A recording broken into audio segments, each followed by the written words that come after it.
pure murni ibadah, ada yang syaratnya, membatalkannya, ada sunatnya, ada makruhnya, ada yang kita sangka dia bukan ibadah, tapi ternyata dia bernilai ibadah. Lalu kemudian kita menghitung-hitung ibadah.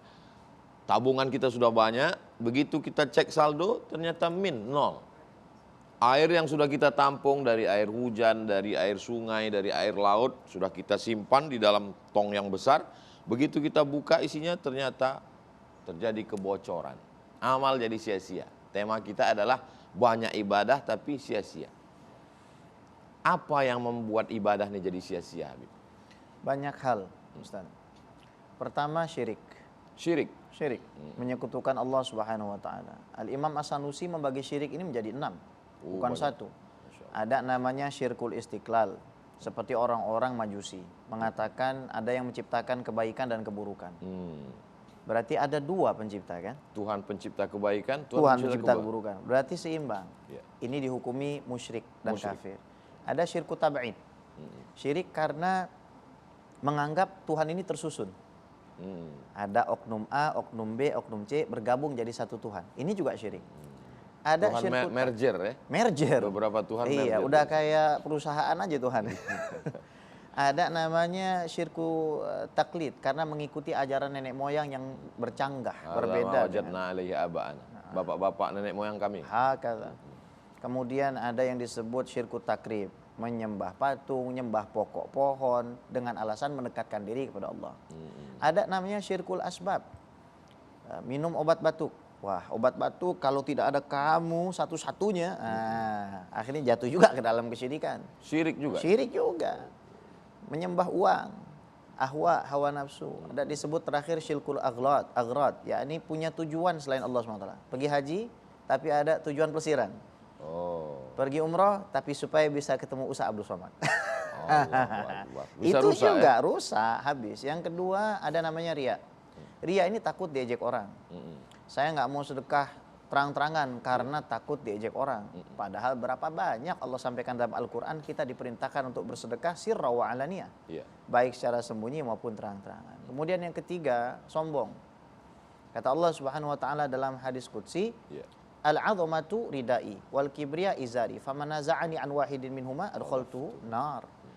Keagungan itu pakaian sebelah atasku. Maksudnya binis batilakum. Kalau dibandingkan manusia itu kan manusia punya baju bagian atas, Ustaz. Kalau dirobek pasti marah. Wal kibriya izari, pakaian sebelah bawah yang menutupi aurat yang paling vital, itu kalau dirobek pasti marah. Siapa yang merasa agung dan sombong, maka saya akan masukkan dia ke dalam neraka. Karena sudah mengambil pakaian. Iya. Terus ujub, nganggap dirinya itu istimewa. Kadang-kadang nggak ada muji, dia puji dirinya sendiri. Orang nggak manggil dia hajah, dia panggil hajah. Orang nggak manggil dia Habib, dia panggil diri Habib. Orang begini kalau cermin lihat wajahnya mungkin muji langsung ya. Kamu kok hebat banget gitu. Iya gitu. Akhirnya jadi rusak. Kemudian tasmi'. Ayya'budullah subhanahu wa ta'ala fil khulwah thumma yuhaddisuna fima ba'd. Memperdengarkan ibadah. Iya. Tahajud live. Iya. Hai guys ya. Hai guys. Ya, sebentar lagi kita akan tahajud bareng. Ya kayak gitu. Akhirnya ngerusak dan kadang-kadang kita kan sama-sama punya follower di Instagram ya Ustaz. Jadi kadang-kadang follower ini juga mengganggu juga. Ya kan? Kita ibaratnya do it and forget it. Lakukan, lupakan. Auzubillah min follower gitu. Follower ini bagus, cuma kadang hati kita yang kurang bagus menanggapi follower ini. Artinya sebagus-bagus ibadah lahir kita, namun ibadah batin itu akan sangat menentukan. Makanya Al-Habib Abdullah bin Alawi Al-Haddad kalau sudah mau pergi sholat, beliau mengultimatum jangan ada yang berani ngajak saya bicara. Jadi beliau nggak suka. Sebelum sholat sekitar 20 menit beliau sudah pergi ke masjid, itu nggak boleh ada yang bicara. Kenapa? Karena untuk mempersiapkan batin ke hadapan Allah SWT. Kalau beliau saya begitu, kalau kita masih mikirin posting Instagram. Mikirin follower lagi. 2 menit sebelum takbiratul ihram. 2 menit sebelum takbiratul ihram. Kadang sebelum takbiratul ihram posting dulu. Sebelum pengajian posting dulu.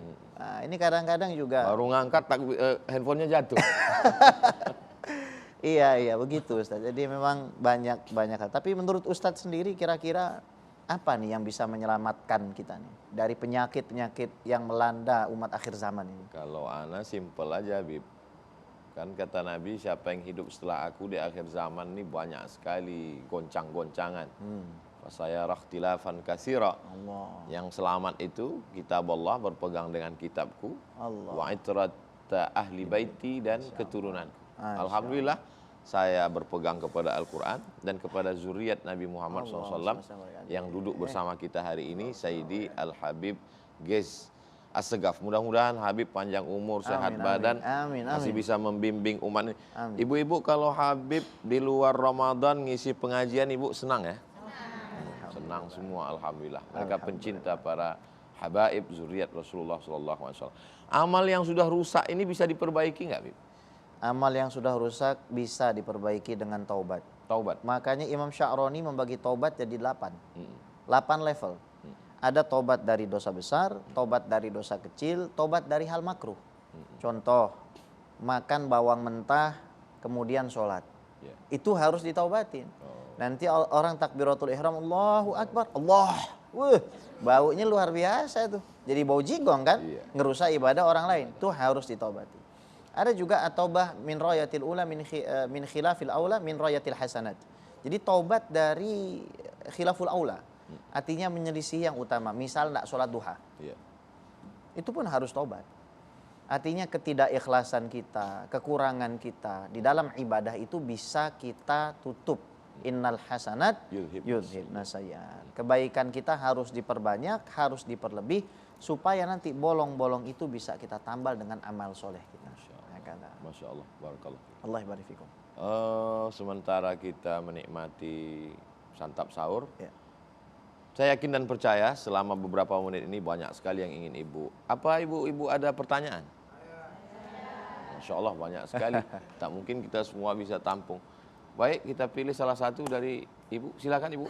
Namanya dan nomor sepatu, baju nggak usah. Namanya. Assalamualaikum warahmatullahi wabarakatuh. Waalaikumsalam warahmatullahi wabarakatuh. Nama saya Ibu Hamdiah dari Majelis Taklim Medlen Matraman Ujung Cakung. Iya, Ibu. Saya bertanya Ustaz. Ya, silakan. Boleh ya? Boleh. Bagaimana cara menumbuhkan keikhlasan kita untuk beribadah kepada Allah? Semoga supaya ibadah kita tidak sia-sia. Itu saja, Ustaz. Assalamualaikum warahmatullahi wabarakatuh. Waalaikumsalam warahmatullahi wabarakatuh. Terima kasih Ibu. Menumbuhkan keikhlasan. Ini perlu waktu yang panjang, perlu energi. Jadi kita akan jawab setelah santap sahur berikut.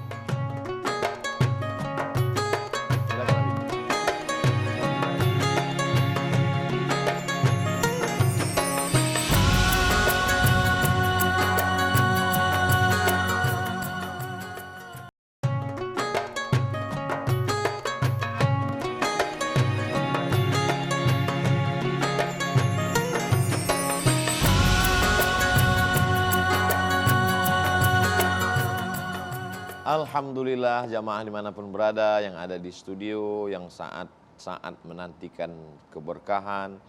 Kita masih bersama indahnya Ramadan. Pertanyaan tadi, bagaimana menumbuhkan keikhlasan